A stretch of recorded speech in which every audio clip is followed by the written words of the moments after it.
Hello, and welcome to 5-Minute Math. Today we are looking at the 5th grade concept of attributes of the coordinate plane. This is standard 5.8a in the great state of Texas, and we are using item number 18 of the 2023 released STAAR test.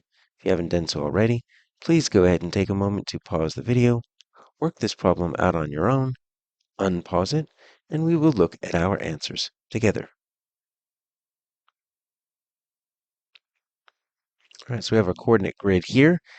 And it looks like we've got 3 statements. And look at our answers, right? We need to figure out which statements are true. So statement 3, statements 1 and 2, statements 1 and 3, or statement 2. So this is kind of confusing here if you look at it like that. But what we're going to do is we're going to take each of these statements individually, and we're just going to write true or false. And then we'll find which one matches. That would be the best way to do it, probably. So statement 1, point S is located on the horizontal axis. Okay, so here's point S. So we need to know what is this horizontal axis, right? It's the vocabulary on this statement. Well, the horizontal axis also is known as the x-axis. And if we were to plot anything that lands on the x-axis, right, we don't necessarily know what the x value would be, but we know the y value would be 0, right? So the x-axis has a y value of 0. And so let's look at S. Well, if we were to plot S, we would say the x value is 5. And yes, look at that. That y value is 0. And it is sitting right there on the x-axis. You are always going to find the axes are labeled in case you forget, right? And we always plot our x before y because alphabetically x comes before y. But it's always going to be labeled down at the bottom right, right? That's going to be our y-axis right up there vertically. All right, so this one is true. All right, so if we want to look down at our answer selections, if statement 1 is true, right? Look, I can already get rid of A and D. And I'll write that over here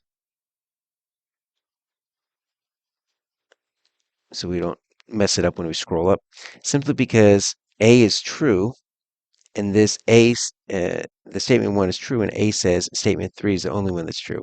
Statement D says the 2 is true, so that's not going to work. If statement 1 is true, then A and D are incorrect because they say only 3 or only 2.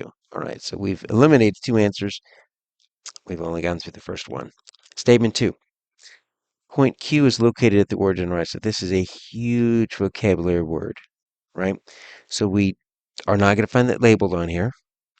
But what we want to know is what is the origin? Well, the origin is the intersection of the 2 axes. And if you want to think about it, right, that's where the counting starts. The origin of the counting starts, which means you're going to have an x value of 0 and a y value of 0. That's where we start. We don't start at 1, we start at 0. This is the origin. It's got the x and y value of 0. It's where the x and y axes meet. Q is definitely not there. It's at 1, 1. We want it to be at 0, 0. That's where our counting starts. Okay, so statement 2 is false.